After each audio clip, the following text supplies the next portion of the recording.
नमस्कार दोस्तों, स्वागत है आपका हमारे चैनल पर। आज मैं आपको सोमवती अमावस्या की कथा सुनाऊंगी। आप कथा को पूरा सुने और ध्यान से सुने। भगवान शिव आप सबकी मनोकामना पूर्ण करें। अगर आपको कथा अच्छी लगे तो हमारे वीडियो को लाइक करें, कमेंट करें। तो आइए कथा सुनते हैं।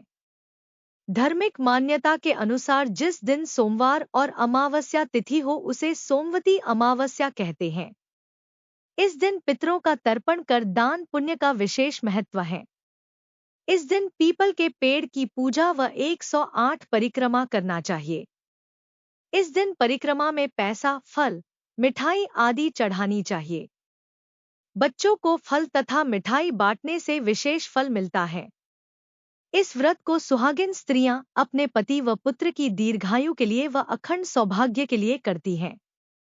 सोमवती अमावस्या की कथा करने से मिलता है स्त्रियों को अखंड सौभाग्य का आशीर्वाद। जिस दिन सोमवार और अमावस्या तिथि हो उसे सोमवती अमावस्या कहते हैं। इस दिन पितरों का तर्पण कर दान पुण्य का विशेष महत्व है। सोमवती अमावस्या की पौराणिक कथा। प्राचीन समय में एक ब्राह्मण था। उसकी एक बेटी थी जिसकी शादी को लेकर वो बहुत चिंतित रहता था। लड़की बहुत सुंदर, सुशील, कामकाज में अच्छी थी, लेकिन फिर भी उसकी शादी का योग नहीं बन रहा था। एक बार उस ब्राह्मण के घर एक साधु महाराज आए। वे उस लड़की की सेवा से प्रसन्न हुए और उसे दीर्घायु का आशीर्वाद दिया। फिर उसके पिता ने उन्हें बताया कि इसकी शादी नहीं हो रही है। साधु ने लड़की का हाथ देखकर कहा कि इसकी कुंडली में शादी का योग ही नहीं है। ब्राह्मण घबराकर उपाय पूछने लगा। तब साधु ने सोच विचार करके उसे बोला कि दूर गांव में एक सोना नाम की औरत है। वह धोबिन है और सच्ची पतिव्रता पत्नी है। अपनी बेटी को उसकी सेवा के लिए उसके पास भेजो। जब वो औरत अपनी मांग का सिंदूर इस पर लगाएगी तो तुम्हारी बेटी का जीवन भी संवर जाएगा।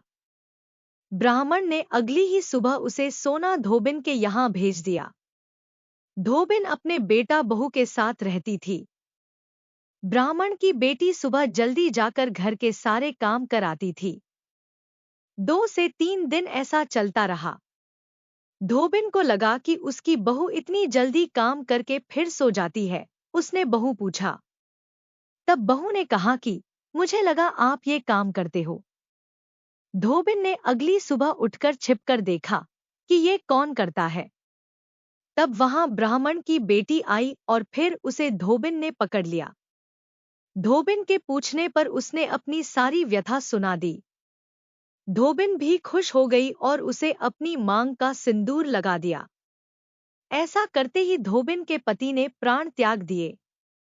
ये सोमवती अमावस्या का दिन था। धोबिन तुरंत दौड़ते दौड़ते पीपल के पेड़ के पास गई। परिक्रमा करने के लिए उसके कोई सामान नहीं था, तो उसने ईंट के टुकड़ों से पीपल की 108 बार परिक्रमा की। ऐसा करते ही धोबिन के पति में जान आ गई। इसके बाद से इस दिन का हर विवाहिता के जीवन में विशेष महत्व है। वे अपने पति की लंबी आयु के लिए व्रत पूजा संपन्न करके यह कथा सुनती हैं।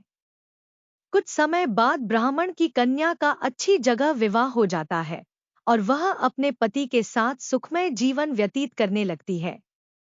सोमवती अमावस्या पर कई टोटके किए जाते हैं, जैसे कि भगवान शंकर और माता पार्वती की पूजा करें, पीपल के पेड़ की 108 बार परिक्रमा करें, पीपल के पेड़ पर जल चढ़ाएं और दीपक जलाएं, तुलसी के पेड़ की पूजा करें और घी का दीपक जलाएं, तुलसी के पेड़ की 108 बार परिक्रमा करें, शाम को ईशान कोण में घी का दीपक जलाएं, गेहूं के आटे में गुड़ या चीनी मिलाकर काली चींटियों को खिलाएं, ब्राह्मणों को भोजन कराएं और दान दक्षिणा दें।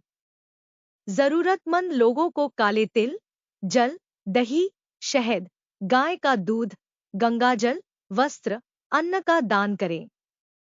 पितृदेव को प्रसन्न करने के लिए शाम को घर के बाहर दक्षिण दिशा में तेल का दीपक जलाएं। पवित्र नदी में स्नान करें या पानी में गंगाजल मिलाकर स्नान करें। केला, बरगद, पीपल और तुलसी का पौधा लगाएं। कौओं और मछलियों को चारा खिलाएं। नौकरी संबंधी परेशानियों से जूझ रहे हैं तो ओंकार मंत्र का जप करें। सोमवती अमावस्या पर व्रत रखने वाले लोग मखाने की खीर खा सकते हैं। इसे बनाने के लिए दूध, मखाना, चीनी, ड्राई फ्रूट्स और इलायची पाउडर की जरूरत होती है। सोमवती अमावस्या पर ये काम करने चाहिए। कौओं और मछलियों को चारा खिलाना चाहिए। गाय और कुत्तों को गुड़ की बनी मीठी रोटी खिलानी चाहिए। चावल, दूध, चीनी, सफेद वस्त्रों का दान करना चाहिए। पवित्र नदियों में स्नान करना चाहिए। धान, पान और खड़ी हल्दी को मिलाकर तुलसी के पेड़ को चढ़ाना चाहिए। सोमवती अमावस्या पर ये काम नहीं करने चाहिए। तामसिक भोजन जैसे लहसुन, प्याज, मांस और मदिरा का सेवन नहीं करना चाहिए। चना, मसूर दाल, सरसों का साग और मूली नहीं खानी चाहिए।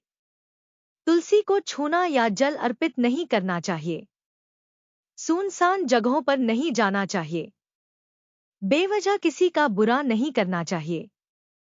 अगर आपको कथा अच्छी लगे तो हमारे वीडियो को लाइक करें, कमेंट करें। धन्यवाद।